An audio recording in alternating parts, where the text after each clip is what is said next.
itu kolbunya mati, walaupun zahirnya taat. Kalau tadi dosa zahir, sekarang dosa intelektual, dosa spiritual. Salah satu dosa spiritual, indikator kolbunya mati.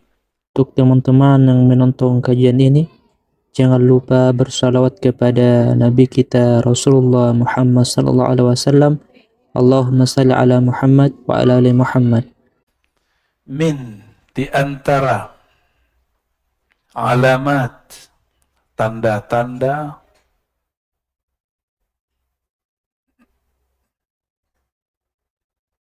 alamat, ini artinya tanda-tanda, ya.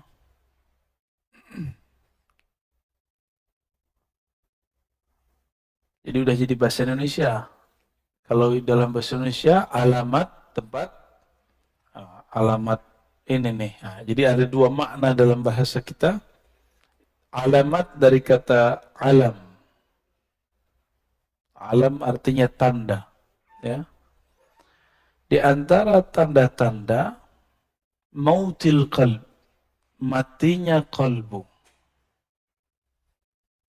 Jadi kalau kita ditanya kapankah kita mengetahui kalbu ini mati, kalbu sudah mulai ada indikasi dia bakal mati. Jawaban beliau ada dua. Yang pertama, adamul huzni, tidak ada huzn. Masih ingat nama kitab La Tahzan? Nih, huzn. Kata bendanya huzn. Tidak ada rasa sedih ala ma fataka minal muwafaqat, terhadap taat yang engkau luput mengerjakannya. Ala ma fataka, terhadap yang telah luput darimu minal muwafaqat, daripada ketaatan. Ya, muwafaqat artinya ketaatan. Kita nggak tahajud atau nggak sempet witir, tapi nggak ada perasaan sedih. Bukan putus asa, sedih. Ya. Berarti kolbunya ada indikasi mati. Mati separuh lah, ya, mati seperempat lah. Ini mulai hati-hati. Apalagi yang disebut muwafaqat. Tahajud itu taatnya badan. Taat nafsiyah namanya. Muwafaqat, ya. Ada yang di badan. Ada yang di akal. Kajian-kajian yang bermutu, kuliah-kuliah yang bermanfaat, itu amal juga, taat juga, tapi taat akliyah. Kita tidak mengikuti kajian-kajian bermutu, kuliah-kuliah yang bermanfaat, dan tidak merasa menyesal, nggak merasa sedih, berarti akalnya mati, gitu, ya. Malam tadi witir nggak? Witir itu kalau di torikot saya wajib, bukan fardu, wajib. Jadi saya membedakan fardu dengan wajib. Fardu 5 waktu. Kenapa disebut wajib? Karena Nabi SAW, idza tarakahu qadah. Nabi jika meninggalkannya, Nabi mengqadanya. Dan mengqadanya lebih serius daripada salat-salat yang lain. Kalau salat lain itu masih ada opsi-opsi dari beliau. Dan wajib ini juga bisa diartikan sesuatu yang didisiplinkan. Jadi Nabi mengqada amal-amal sunnah yang sudah dibiasakan. Zikir pagi petang, ketinggalan nama kita, diqada nggak? Nah, zikir pagi petang ini sebenarnya ada tipsnya kalau kita lagi sibuk. Zikir pagi petang itu yang inti adalah subhanallah, alhamdulillah, la ilaha illallah, Allahu akbar, la haula wala quwata illa billah, Sholawat 100. Semuanya 100. Antum lagi sibuk 10-10. Sibuk juga, yaudah satu napas deh baca 7 kali. Ya. Subhanallah, alhamdulillah, subhanallah. Yang penting ada zikirnya. Pagi, sore, pagi, sore, pagi, sore. Tapi kita sesibuk apa sih? Hah? Kayaknya punya kesibukan apa gitu. Adakah sesuatu yang lebih menyibukkan dari Allah Subhanahu wa Ta'ala? Apakah ada sesuatu yang lebih besar daripada Allah Subhanahu wa Ta'ala? Saya capek, saya nggak sempat witir. Ya salah. Ya. Bisa capek-capek untuk dunia, tapi tidak mau berlelah payah untuk akhirat. Wajar kalau nanti di akhirat jadi miskin. Karena di dunia tidak mau kerja keras untuk akhirat. Orang yang malas-malas waktu mudanya, tuanya gimana? Ya kismin, susah nanti, menyusahkan orang dia nanti. Orang-orang yang tidak belajar di masa mudanya, tuanya dia juga nyusahin orang alim. Tapi orang alim ini senang disusahin. Ya. Seperti orang tua senang kalau anaknya manja. Selama dia masih sanggup. Tapi, apakah itu berlanjut terus? Maka wajar Al-Quran itu nggak bicara ibtaghi minat dunia, ibtaghi dunia. Enggak, cari dunia, enggak ada ayatnya. Yang ada cuma ibtaghi fima atakallahu daral akhirah. Yang kamu cari akhirat, yang kamu berlelah, bersusah payah, itu akhirat. Maka temukanlah akhirat kita di dalam pekerjaan. Saya sering menyebutkan, Bapak Ibu, temukan akhirat di dalamnya. Ada akhirat di dalam kerja kita. Entahmu di dunia, jangan kamu lupa. Nasib. Nasib bahasa Arab artinya jatah. Al-Quran cuma mengatakan, jangan lupa. Bukan berarti 50-50. Ini banyak juga ustadz nih nggak ngerti bahasa Arab, coba-coba nafsir. Ini dalil 50% akhirat, 50% dunia. Itu mentafsir dengan hawa nafsu. Dalam Al-Quran, siapa yang mentafsir birra'yihi, falitabawwa maq'adahu minan nar. Yang mentafsir sesuai dengan ra'yunya, hawa nafsunya, maka siap-siap tempat duduknya dari neraka. Ya, dari api. Hawa nafsu itu bisa hawa nafsu diri, hawa nafsu kelompok. Ini hati-hati nih. Ini hari tanggal berapa? Ini banyak juga orang lagi rame nih. Saya sudah jelaskan di banyak kesempatan dan saya nggak mau ngulang di sini ya. Dan nanti jangan ditanyain nih Pak Mirwan ya.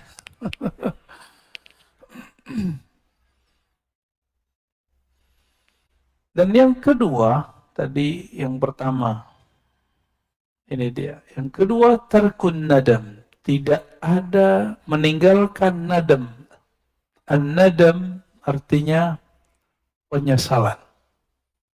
Ala ma fa'altahu min wujudiz zallat. Terhadap yang engkau lakukan dari zallat. Seperti zallat, ketergelinciran dalam dosa. Ada perasaan nyesal nggak dengan masa lalu? Kalau ada, berarti kolbunya masih sehat. Ya. Semua kita punya masa lalu. Gak usah disebut-sebut ke orang, gak usah diceritain ke siapa saja. Cukup kisahkan itu kepada Allah. Yani ketika Nabi SAW mengatakan, an-nadamu taubah. Menyesal itu tobat. Jadi ruh dari tobat itu ada penyesalan. Ini bedanya dengan istighfar. Istighfar itu cuma minta dihapus. Tapi kalau taubah, ada rasa menyesal. Jadi kayak kolbu kita remuk gitu rasanya. Kalau ingat Kolbu yang keras langsung menjadi pecah. Air mata pun bisa mengalir. Air bulu roma pun berdiri kalau ingat.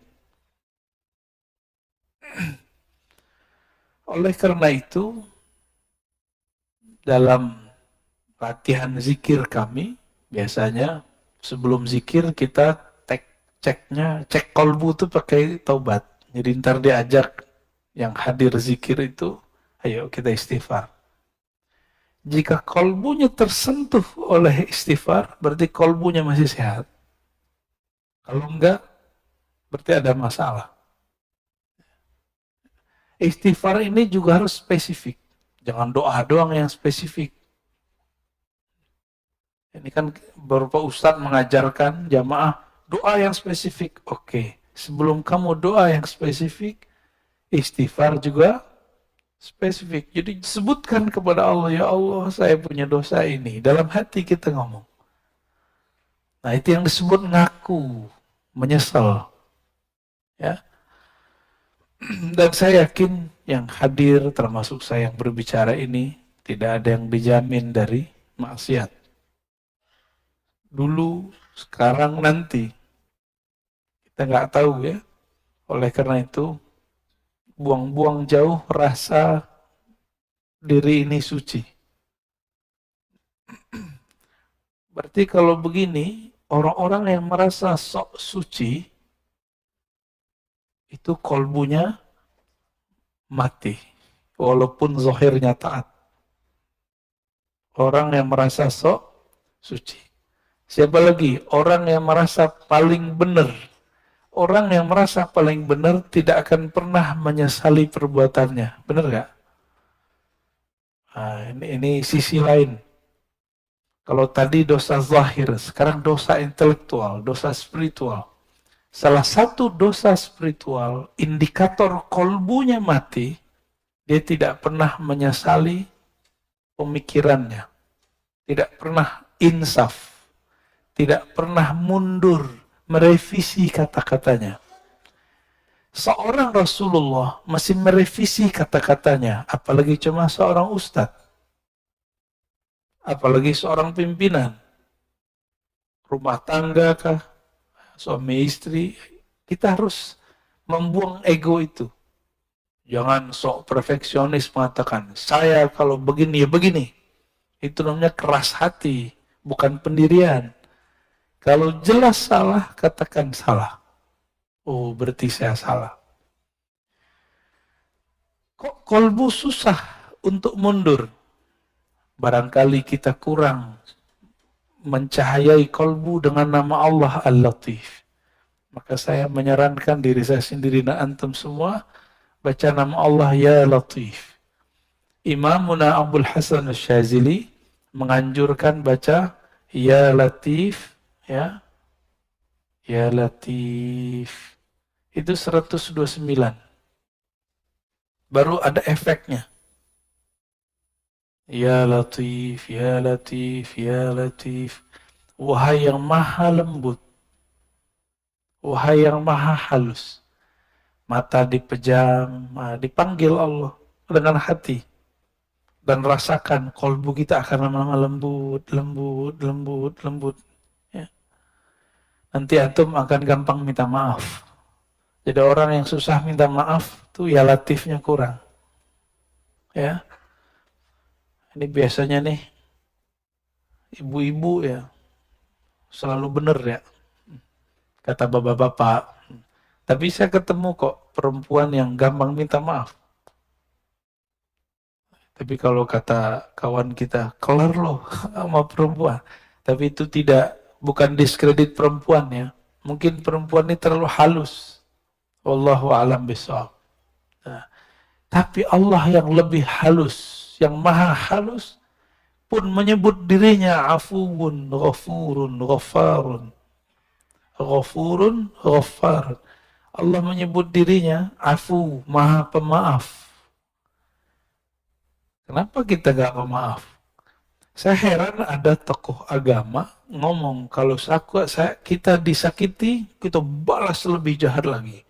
Kalau ada orang berbuat baik, kita balas lebih baik. Itu setan ngomong begitu. Separuh benar, separuh salah.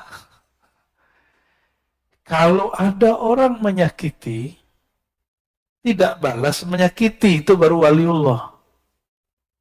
Ya, kita dihujat, nggak balas menghujat, ente wali. Waliullah kan la yakhafuna laumata laim. Dia tidak takut cacian orang yang mencaci. Karena dia sibuk kolbunya dengan Allah. Mau orang caci maki, mau orang puji, kolbunya sibuk dengan Allah subhanahu wa ta'ala. Ketika ada orang memujinya, dia memulangkannya kepada Allah. Jika ada orang mengkritiknya, mencacinya, maka dia pulangkan ke dirinya. Oh, mungkin aku yang buruk ya Allah. Mungkin ini teguran darimu. Maka seorang kekasih Allah, jikapun dia dicaci, dia dimaki, dia dikata-katain, dia tidak lihat antum yang ngata-ngatain. Yang dia lihat, mungkin ini teguran dari Allah subhanahu wa ta'ala. Atau mungkin ini ujian. Saya emosi atau tidak? Ya.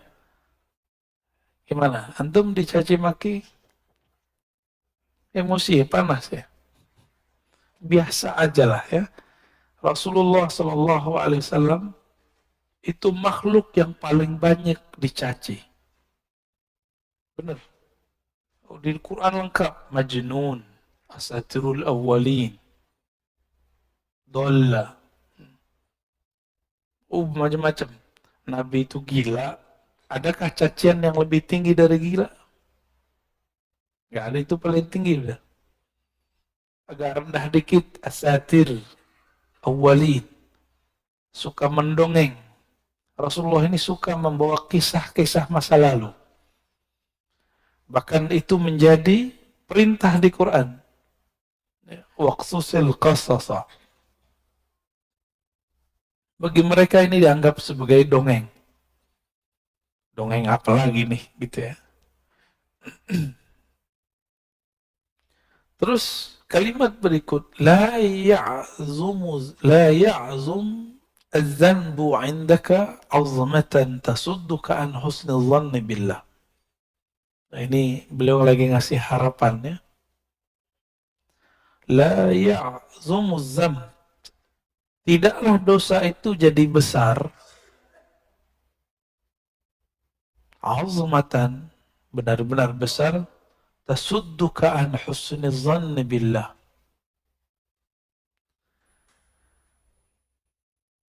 Jika engkau menghadapkannya dengan husnuzan kepada Allah subhanahu wa ta'ala. Fa inna man arafa rabbahu istasghara fi janbi karamihi zanbah. Orang-orang yang kenal Allah, maka di sisi Allah dosanya jadi kecil. Ini ilustrasinya gini. Kalau kita punya cucu, punya anak, punya saudara, punya teman, nyenggol di jalan, atau jatuhin gelas di rumah, dia tamu kita, tamu teman lama, atau anak sendiri, jatuh gelas, digampar nggak? Minta ganti nggak? Anak sendiri, atau teman dekat, tamu. Tapi kalau bapak lagi masuk ke resto, ibu lagi masuk ke resto, mecahin gelas, ganti nggak? Karena nggak kenal transaksinya, saya beli, ya saya bayar, saya jual gitu. Nggak kenal, coba kalau kenal, digratisin nggak? Gratisin. Beberapa kali kita makan di mana digratisin. Pos mau bayar, udah ada yang bayarin pak. Ternyata sohibnya, ya. Ternyata sohibnya di samping kita nggak kenal, tapi dia kenal sama teman-teman saya, nggak jadi bayar, enak, tapi jadi nggak enakan. Mau datang lagi, wah nggak bayar nih.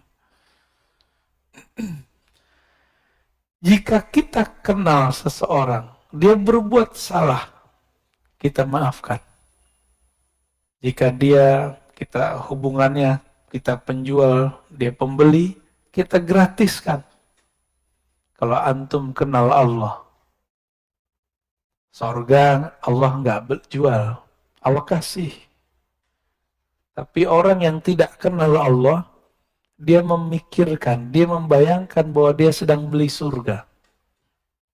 Ya, antum mau beli surga dengan salat subuh tadi yang nggak khusyuk itu, ya, dengan zikir-zikir yang kacau balau itu, dengan tahajud yang tidak disiplin, mau beli surga, yakin?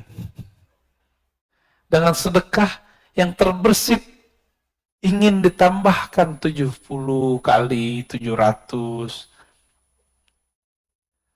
sholawat pengen beli mobil, yang kayak gitu mau beli surga. Ngaca dulu kita ya. Kita ini selalu berpikir kepada Allah itu transaksional. Betul, Allah itu kadang-kadang berbicara kepada hamba dengan cara transaksi. Hal adullukum ala tijaratin tunjikum min adzabin alim. Tapi ini bukan tijarah bisnis antara makhluk dengan makhluk. Ini kita dengan Khalik. Maka kata tijarah di situ jangan diartikan bisnis. Jangan diartikan transaksi. Saya beli surgamu ya Allah dengan sholat. Ngaca dulu. Kita bisa tahajud karena Allah yang membangunkan. Benar nggak? Benar? Atau antum bangun sendiri? Cobain aja alarm 10 kali. Kalau Allah bilang nggak bangun, nggak bangun. Benar? Beberapa kali kita begitu. Nabi SAW sendiri pun tidak memiliki dirinya. Ketika beliau katakan kepada Bilal, "Hai Bilal, tolong jaga." Bilal mengatakan, "Siap." Karena ini lagi di luar, lagi habis perang. Lupa mengatakan insya Allah. Tertidurlah Nabi dan para sahabat. Bilal tertidur ketika bersandar dengan tongkatnya. Itu Rasulullah. Rasulullah aja nggak bisa ngelawan. Nah ini juga bukan menghibur antum yang tiap hari telah bangun ya. Jangan salah paham. Enak amat. Ini kata kunci. Man arafa rabbahu. Siapa yang kenal Allah, maka istasghara, menjadi kecil di sisi karamih. Ada kata kuncinya. Karam. Kemuliaan, kemurahannya. Karena Allah ini pemurah, Allah ini kaya. Maka kesalahan kita dianggap tidak salah. Tapi kenal dulu. Ada orang gak percaya kalau kita ingat Allah, Allah ingat kita. Kalau kita salawat ke Nabi, Nabi kenal kita. Ada yang gak percaya, Pak? Ya, aliran macam apa itu? Kolbunya sejahil apa itu? Nabi mengatakan, "Man shalla alayya sallallahu alaihi asyara marrat." Yang salawat kepadaku sekali, Allah bersalawat kepadanya 10 kali. Orang yang mengucapkan salam kepada Nabi, Nabi mengatakan, "Raddallahu alayya ruhi." Allah kembalikan rohku. Fa'arudda hatta arudda alaihi salam. Lalu aku membalas salamnya. Berarti Nabi kenal nggak? Nabi kenal. Dalam hadis yang sahih riwayat Imam Bukhari, bahwa Nabi SAW mengatakan, "Inna a'mal ummati uridat alayya." Atau uridat alayya a'mal ummati. Amal umatku ditunjukkan kepadaku. Nabi kenal sama kita. Ada seorang sahabat yang sirru Rasulullah, sirnya Nabi, ketemu dengan sahabat lain. Begitu juga Salman ketemu sahabat yang lain. Dan mereka kenal, padahal belum pernah ketemu. Apa kata sahabat nih? Arafa ruhi ruhak. Rohku kenal rohmu. Jadi sahabat-sahabat udah bicara ilmu roh dulu. Kita yang udah telat ya. Sampai sekarang orang masih bertanya, wah, nabinya nggak dikasih kok tentang ilmu roh. Itu salah tafsir. Yang tidak diberi itu ahli kitab. Coba perhatikan. Yas'alunaka 'anir ruh. Mereka bertanya kepadamu mengenai hakikat alif lam. ar-ruf. Ya. Lalu ada lafaznya wa ma utitum minal ilmi illa qalila. Tidaklah kamu diberi. Siapa kamu? Tum, antum. Antum itu yang nanya tadi siapa? Ahli kitab, Yahudi. Tidaklah kamu, wahai Yahudi, diberikan ilmu ini kecuali sedikit. Maka sampai hari ini, Yahudi pasti mencari orang yang bisa mengurai ilmu ruh. Jika ketemu, bukan bagian dari mereka, bunuh. Musuhi, serang. Begitu.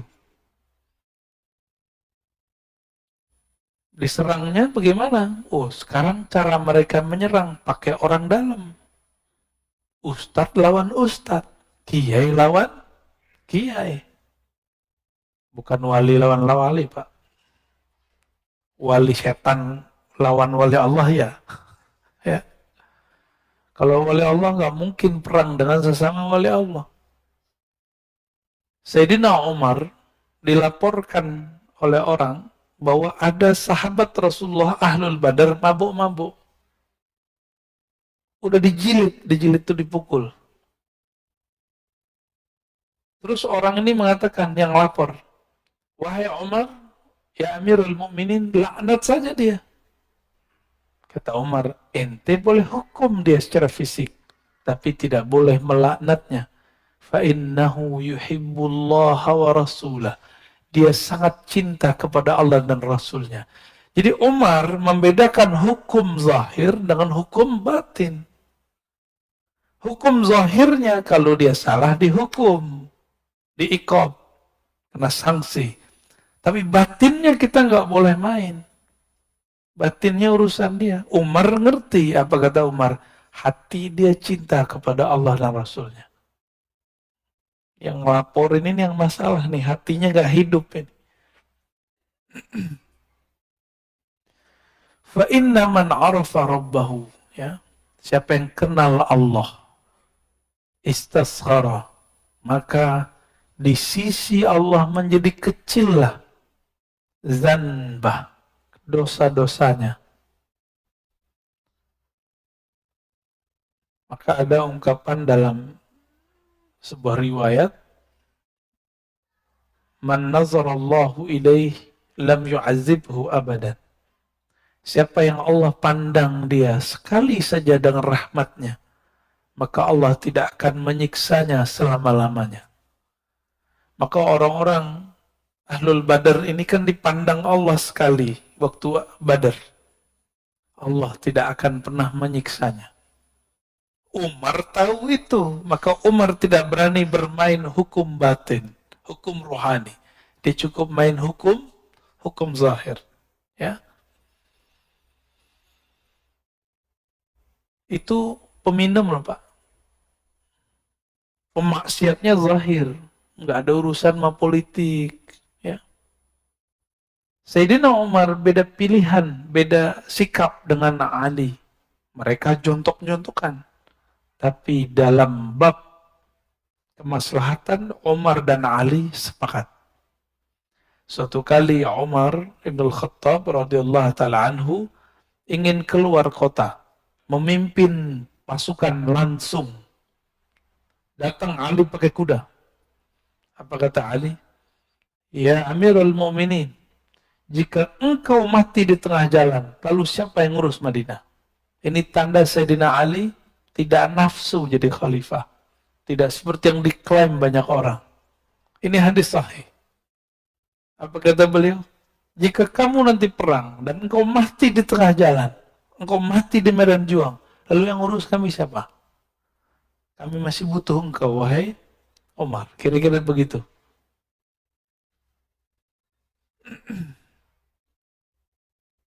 Jadi orang beda politik, tapi untuk maslahat bisa sama. Antum sudah berapa tahun nih beda politik, kok sampai sekarang masih tengkar aja, ya? Katanya ngaji hikam, ya. Ngaji hikam tapi hati masih keras. lembutinlah hati sedikit ya.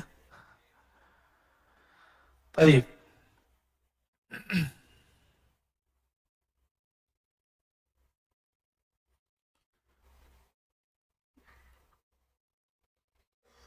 Nomor 50.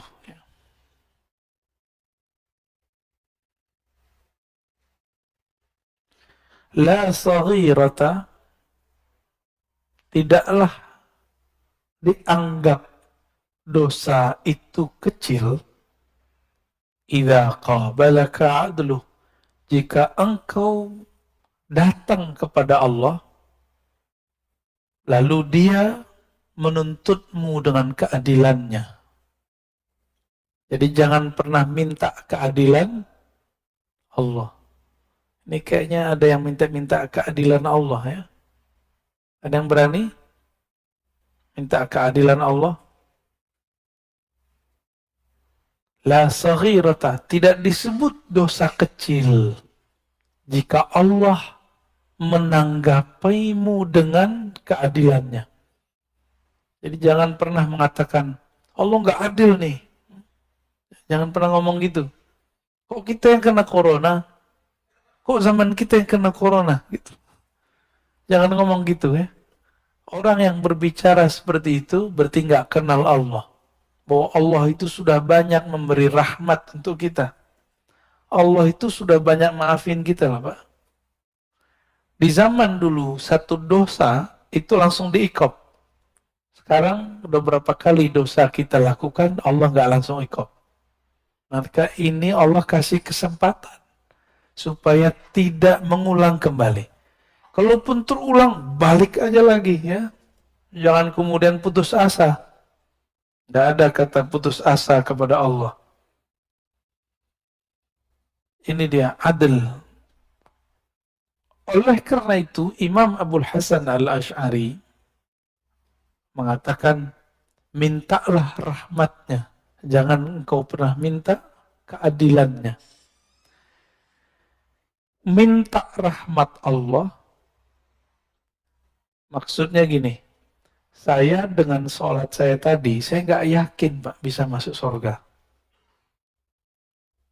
Kalau Allah nih hitung-hitungan adil dengan kita, Allah akan bilang, kamu sholat aja nggak khusyuk, terus minta surga.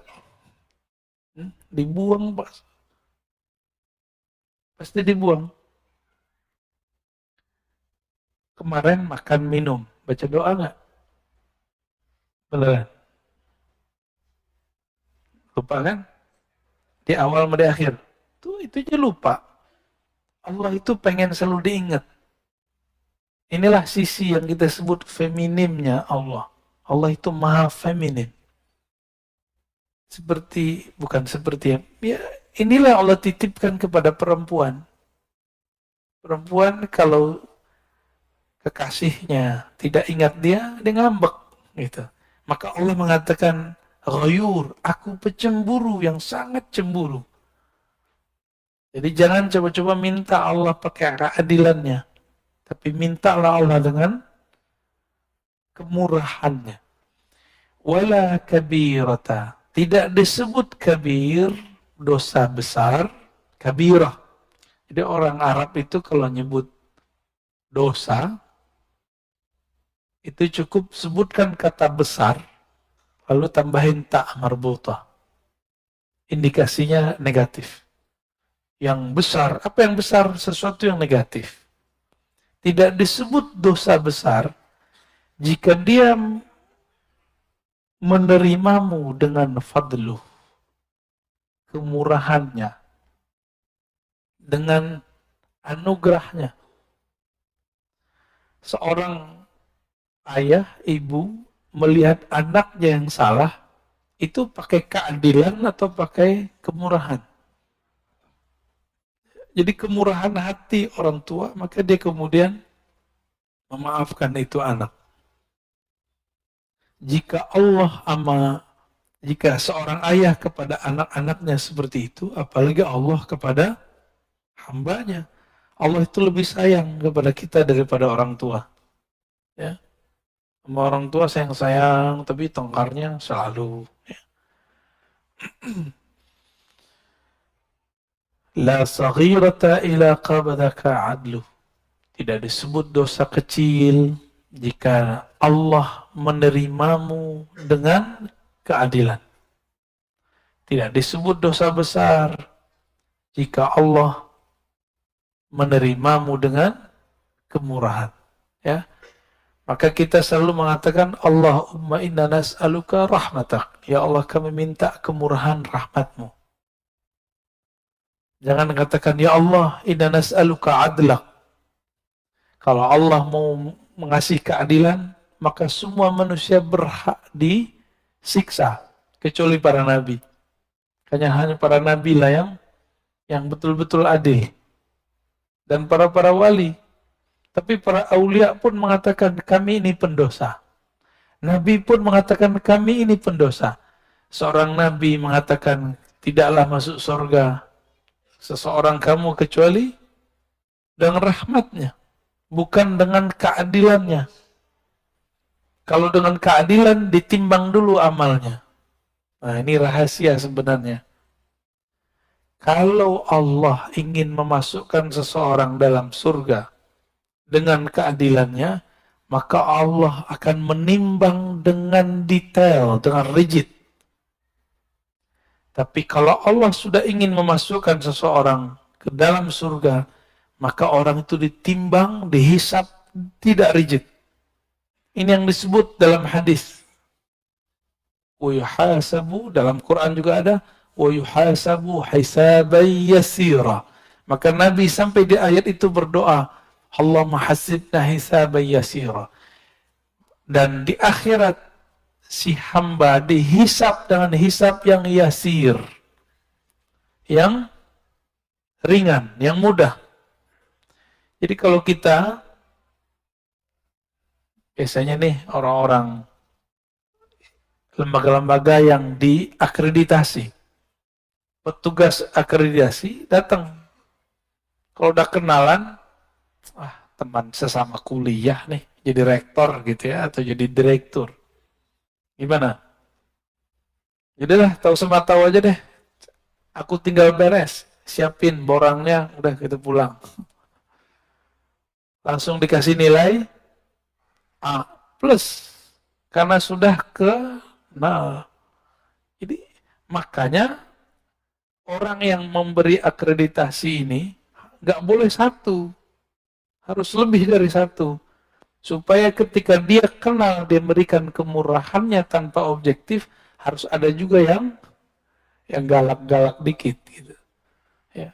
Beruntunglah kalau punya lembaga, lalu yang melakukan akreditasinya kenal. Ada juga yang lucu.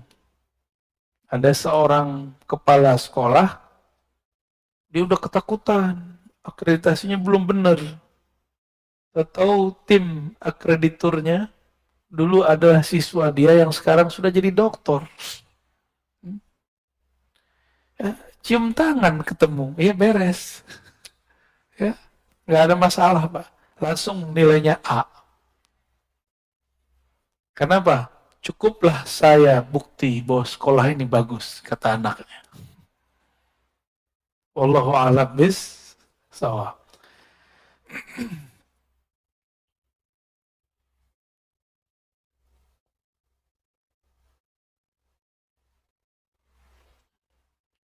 Masih lanjut? Semangat amat ya. Oke, kita lanjut ya, 51. Ini kayaknya hikam terbanyak nih. Ya.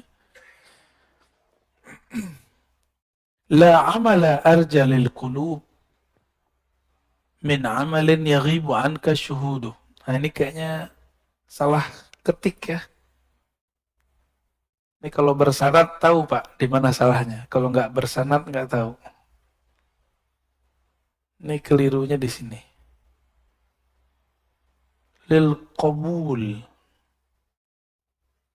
Ini bahasa Arabnya lil qabul. Kebalik sama dia ya. Tidak adalah amalan yang diharapkan untuk lebih diterima. Qabul. Qabul bahasa Arab. para masyaikh, para habaib kalau penutupan pengajian, penutupan doa, kabul gitu ya. Gabul. Kalau habaib hadrami ngomongnya gabul. Kalau kiai-kiai yang fasih bahasa Arab, ya kabul. Kabul diterima. Nggak tahu entah cocok logi, entah apa. Nasinya namanya kebuli. Ya, sepertinya cocok logi yang cocok ya.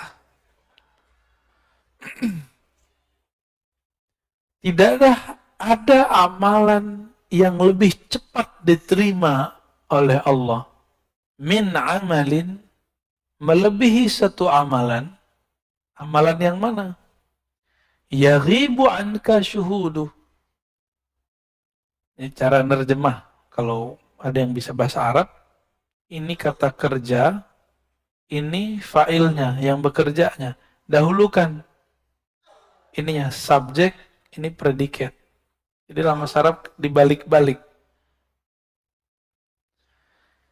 Amalan yang penyaksianmu terhadap amalan itu yaghib, hilang. Maksudnya apa? Kamu sholat tapi tidak merasa dirimulah yang sholat. Kamu sedekah, kamu merasa itu adalah harta dari Allah. Kamu guru sukses mendidik murid, bukan kamu yang merasa dirimu sukses mendidiknya. Tapi itu adalah titipan dari Allah, dan Allah lah yang mengakbar jiwanya. Kamu punya jasa ngurus masjid, bangun yayasan, bikin pesantren, tapi kamu tidak memandang kamulah yang beramal. Nah, ini pesan juga untuk para pengurus masjid ya, biar nggak makan hati amat ya. Pak Miran udah pensiun ya? Waduh.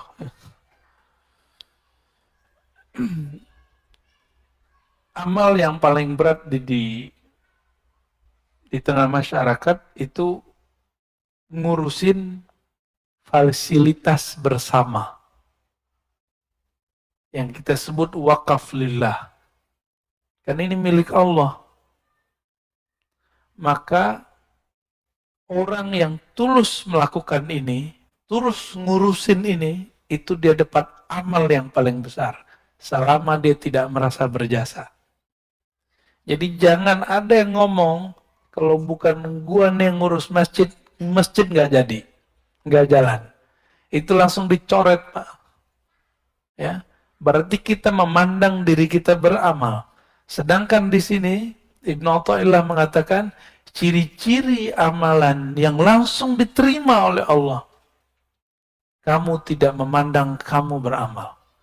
Jika kamu khidmat, kamu tidak memandang kamu khidmat. Jika kamu takmir masjid, kamu tidak memandang dirimu punya jasa. Jika kamu seorang kiai, guru, semuanya, kamu tidak memandang kamu yang pintar. Ya, kalau nggak saya nggak jadi nih. Kalau kiai lain lagi, kalau bukan saya ngajar pasti sepi, pasti santrinya nggak beres. Itu perasaan-perasaan begitu. Dia sedang mengambil hak-hak Allah Subhanahu wa Ta'ala. Yang berhak ngomong begitu cuma Allah. Dan dulu para sahabat Nabi radhiyallahu ta'ala anhum, ketika mereka perang Khandaq, perang Khaybar, ada 3 perang. Itu ada namanya Amir ibnul Aqwa. Itu baca syair. Begitu juga Abdullah bin Rawaha.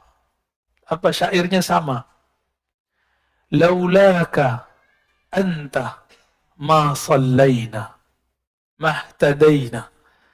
Ya Allah, jika bukan karena Engkau ya Allah, kami tidak dapat hidayah, kami tidak dapat melaksanakan sholat. Nabi di hadapan mereka. Jadi Abdullah bin Rawaha, Amir bin Al-Aqwa bersyair depan Nabi, dan para sahabat pun ikut bersyair. Nabi pun ikut berdendang. Jadi Nabi ini suka seni, Pak. Makanya ulama-ulama pewaris para Nabi, itu kolbunya pasti ada nilai seninya. Orang-orang yang keras hatinya, bukan pewaris Rasulullah, itu mengharamkan seni secara mutlak. Ya, agak keras, kaku. Sudah paham antum maksudnya? Ya, tahu sendiri lah ya. Saya dulu pernah mengharamkan musik dan itu hampir 5 tahun. 3 tahun sangat keras, 2 tahun berikutnya proses mulai menerima dalam syarat tertentu. Akhirnya sampai hari ini nggak bisa main musik, Pak. Alhamdulillah. Karena dulu mengharamkan semua. Nah, sekarang kita pilah-pilah, ya, sesuai dengan hadis Nabi Shallallahu Alaihi Wasallam bahwa Nabi memilah-milah. Ada syair yang haram, ada syair yang makruh. Ada 5 hukum syair itu. Haram, makruh, mubah, bahkan dianjurkan, bahkan ada yang wajib. Syair-syair jihad yang dulu dibaca oleh Abdullah bin Rawaha itu wajib dikemenangan kembali. Inilah yang dihidupkan oleh Sultan Al-Muzaffar, dibaca kembali ketika umat Islam di zaman itu diajak jihad melempem semua. Maka beliau bacakan syair-syair itu dalam sirah-sirah Nabi. Inilah awal maulid Nabi di tengah umat Islam Sunni, bukan dari Syiah. Ya, ini masjid ini ada maulid nggak kemarin? Ada, alhamdulillah. Ya. Wa yuhtaqaru 'indaka wujuduh, dan dianggap remeh di sisimu wujud amalmu. Nah, ini ciri-ciri orang yang amalnya diterima 2 aja. Dia tidak memandang beramal dan memandang jasa-jasanya kecil. 2 aja. Nah, kita masuk yang mana? Ya. Saya kaget di beberapa masjid itu pengurus-pengurus lama itu ngomong, Ustadz, naik tuh alisnya ya. Kalau bukan karena saya, ini masjid tidak jadi. Ya salam. Ini masjid Allah. Ente nggak ada juga Allah jadiin ya. Cuma nggak mungkin saya ngomong begitu sama dia kan. Ya tersinggung dia. Sebenarnya saat itu saya tersinggung.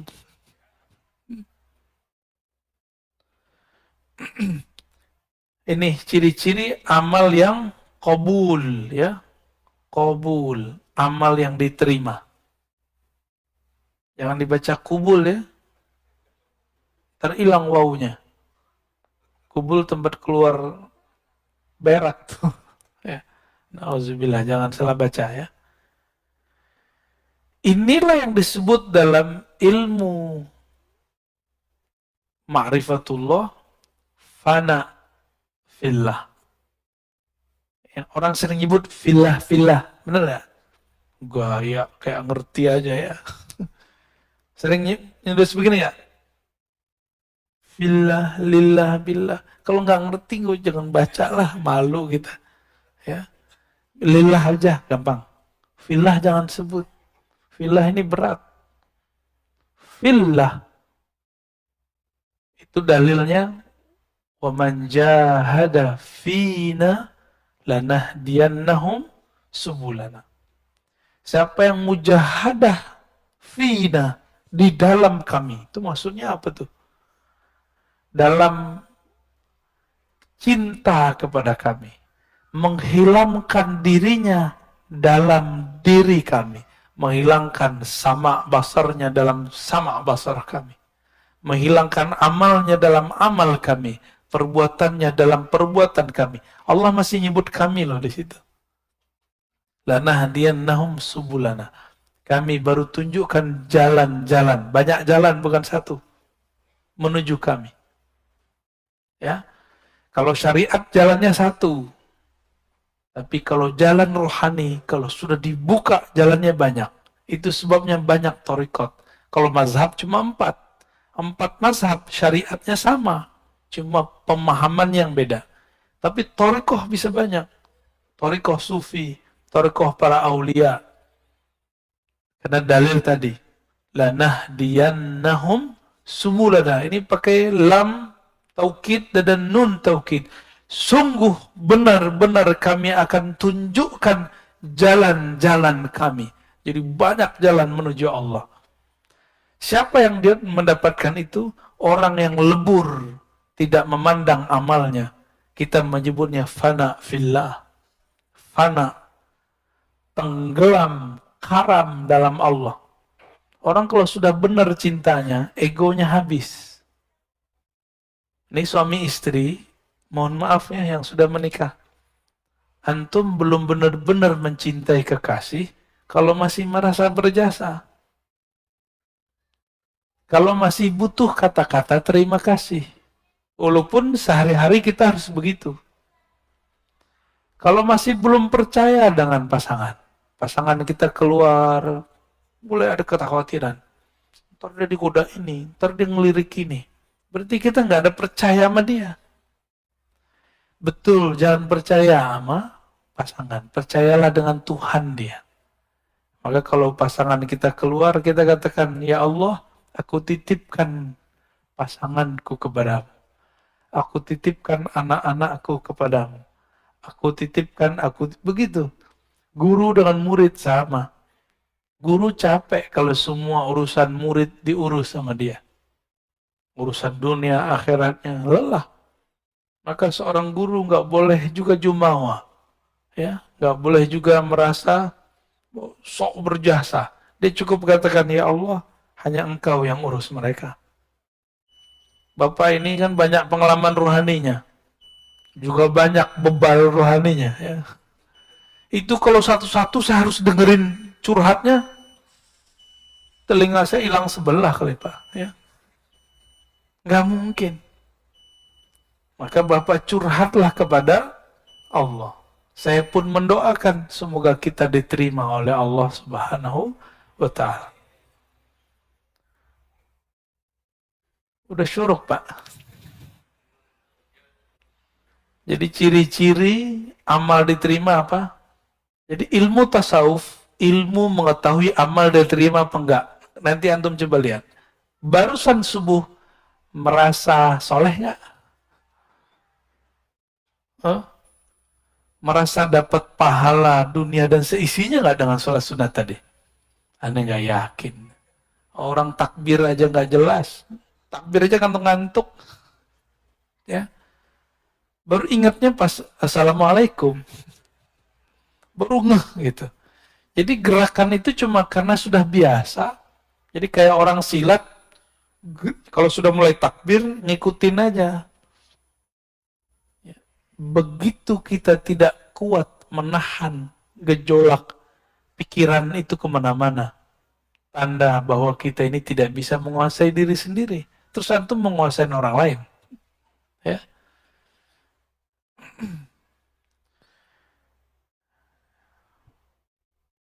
Kita tambahlah dikit ya.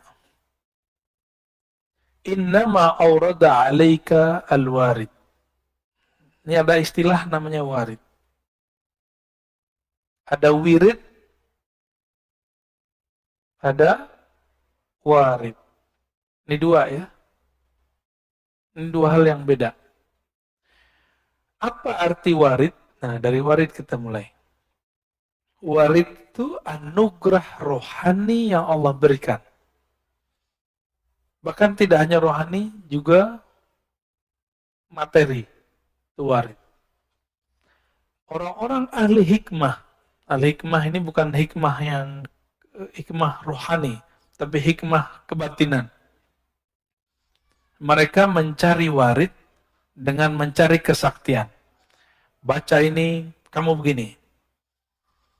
Maka muncullah ada mahabbah Sulaimaniyah, ilmu pelet Sulaiman. Bacanya ayat supaya orang tunduk. Apalagi ada namanya pukulan sakti. Itu dibaca ke tangan, inna batsya rabbika lasyadid, tembus. Tangannya kalau mukul orang kayak Nabi Musa. Sekali pukul mati. Antum mau yang begitu? Mau yang begitu? Nanti kalau perang sama Dajjal boleh. Kalau sekarang masa mau temenan sendiri? Oke, nggak segama sama saya. Nggak segama, kan masih sebangsa. Ya. masih senegara, atau masih sesama manusia.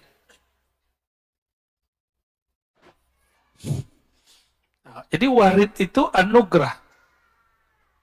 Wirid itu amal yang dirutinkan. Apa arti wirid? Nah, warid bisa jadi bukan berarti kesaktiannya.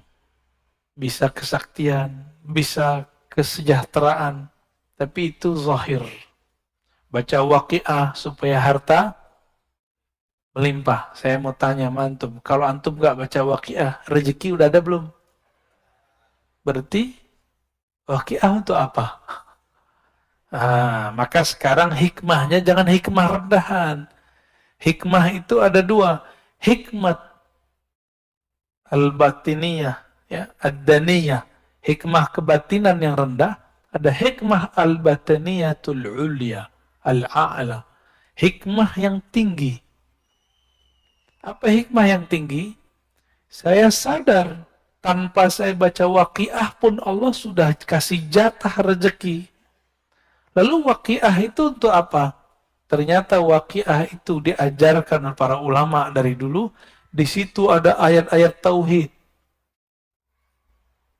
tentang akhir zaman, tentang surga neraka. Lalu di situ ada tentang tauhid. Ada 4 pertanyaan. Paham di situ, orang akan mengerti hakikat rezekinya. Disitulah baru rezeki terasa lancar.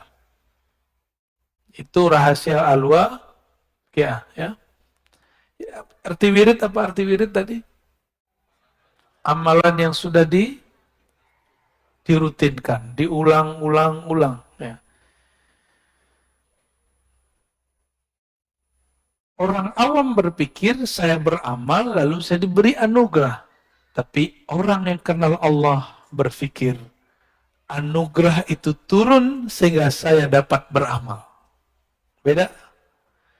Karena ada anugerah nikmat batin dari Allah, nikmat Islam, iman, ihsan, kita bisa bangun dan kita bisa ngaji pada pagi ini.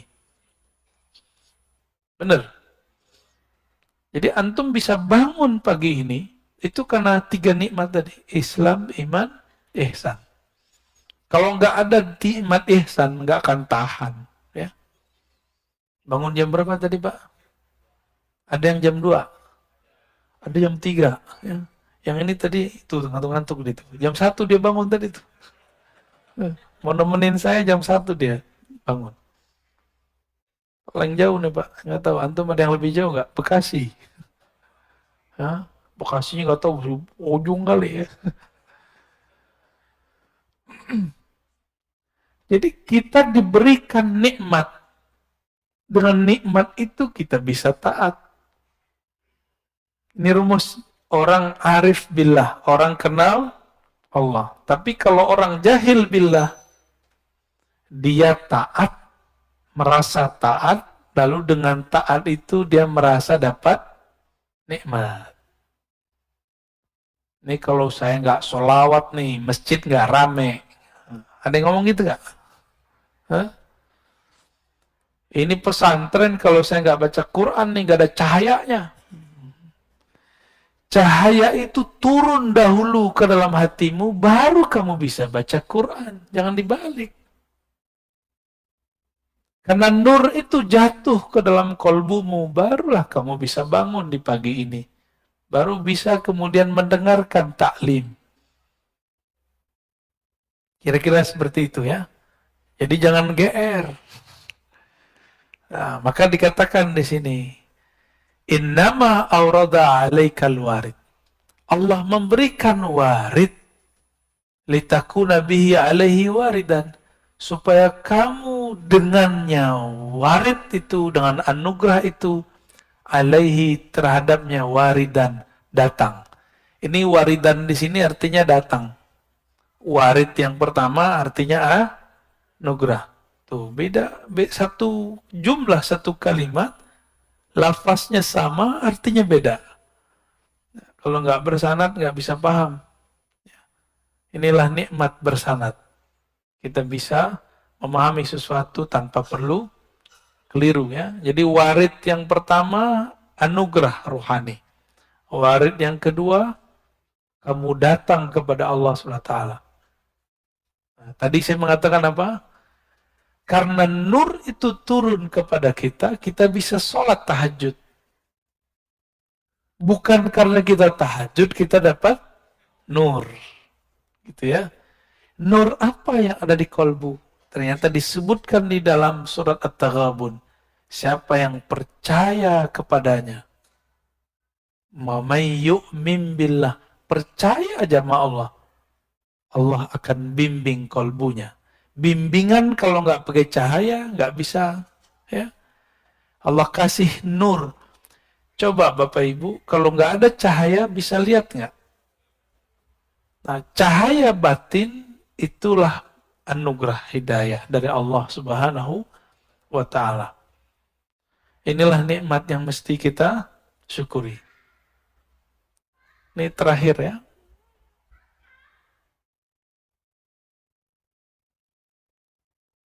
Awrada 'alaikal warida. Dia memberikan kepada kamu warid. Liyatasallamaka min yadil aghyar.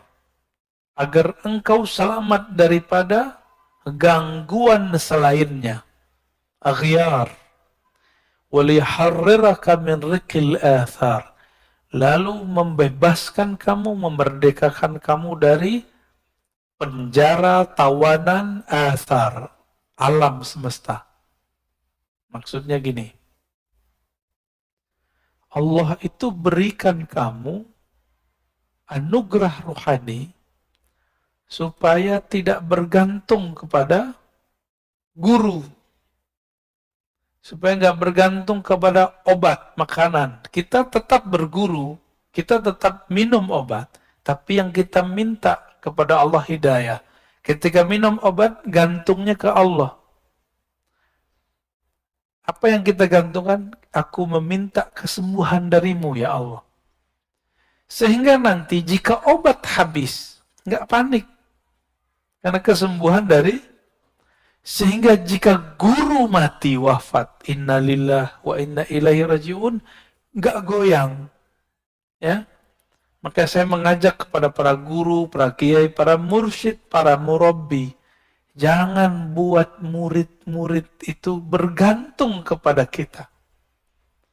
Jangan buat murid-murid bergantung kepada sosok kita.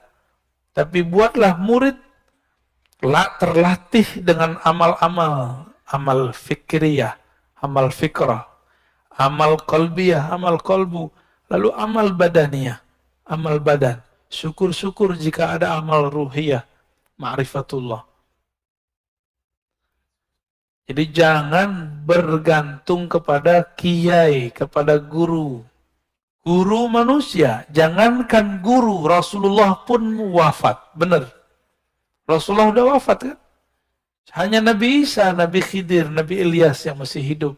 Nabi Khalid itu dikubur, dia pesan. Nabi Khalid bin Sinan, ada Nabi Khalid bin Sinan. Beliau pesan kepada kaumnya, jika aku dikubur, tolong nanti digali lagi. Setelah kalian gali, aku akan hidup kembali. Nabi Khalid, jadi Nabi Khalid itu belum mati, Pak. Maka sekarang di alam barzakh, Nabi Khalid itu masih aktif. Ya. Begitu imam-imam kita menjelaskan, Ibn Arabi dan imam-imam yang lain. Nabi Khalid bin Sinan. Jadi masih ada nabi di alam. Nah, itulah yang diungkap dulu oleh Allah yarham al-Habib. Siapa yang baru meninggal itu, yang majzub juga, Ja'far al-Kaf ya. Antum percaya atau tidak, dia mengislamkan orang di dalam kubur. Itu ilmu asrarnya Sayyidina Khalid alaihissalam. Jadi kalau nggak lapor ke Sayyidina Khalid, nggak punya koneksi rohani kepada beliau, nggak akan bisa mengislamkan orang dalam kubur. Sulit dibayangkan pakai akal, karena ini bukan wilayah akal, ini wilayah rohani. Jadi jangan usah dipikirin ya. Ya. Banyak orang mikirin, akhirnya mereka nggak percaya dengan kajian kita. Apa kata mereka? belum dengar utuh. Ar-Razi ini mempercayai ada orang gila jadi wali. Ya salam ya, kapan kita bilang orang gila jadi wali? Pernah nggak antum dengar saya mengatakan orang gila jadi wali, ada nggak? Hmm? Jangan-jangan yang bilang dia gila tuh gila ya. Nggak ada kita pernah mengatakan itu. Kita mengatakan ada kekasih Allah, kolbunya bercahaya dengan cinta Allah, ketutuplah akalnya. Orang-orang melihat dia gila, dia bukanlah gila. Lalu siapa yang tahu dia bukan gila? Sesama wali. Sesama kekasih-kekasih Allah atau murid-muridnya wali. Itu udah Allah yang atur memang. Ya. Habib Ja'far masih ingat gak? Kalau baca Fatihah nggak jelas, Al-Fatihah, itu orang kalau nggak ngerti, Pak. Ya, masa walinya aswaja begini nih ya. Nah, kira-kira begitu. Jadi semua yang kita lihat zahirnya belum tentu seperti yang terlihat. Banyak kok yang kelihatan baik, batinnya rusak. Banyak yang kelihatannya rusak, ternyata batinnya bagus. Mulailah semenjak hari ini, pagi ini, melatih sir rahasia di kolbu ini, memandang orang dengan kebaikan. Ya, untuk ada intel di sekitar kita itu, kita baik-baik aja sama mereka ya. Mereka kan intel itu manusia juga. Ya, kalau kita baik, terkolbunya kayak ke bawah. Insya Allah. Intel yang bahaya itu intel setan. Ya. Kalau intel dunia mah, ya masih gampang, Pak. Intel setan nggak bisa berubah. Kerjanya ngadu domba. Nanti dia bawa, setan tuh tubuh manusia. Nanti datang ke ustadz apa, diceritakan yang bukan kita, tapi si ustadz tuh nanti benci kepada kita. Berhasil lah. Menjawablah ini dua ustadz. Tengkarlah, umat pusing. Seneng gak setan? Antum mau kami begitu?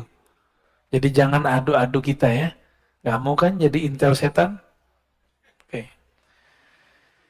Baik Bapak Ibu yang melakukan Allah, sahabat-sahabat semua.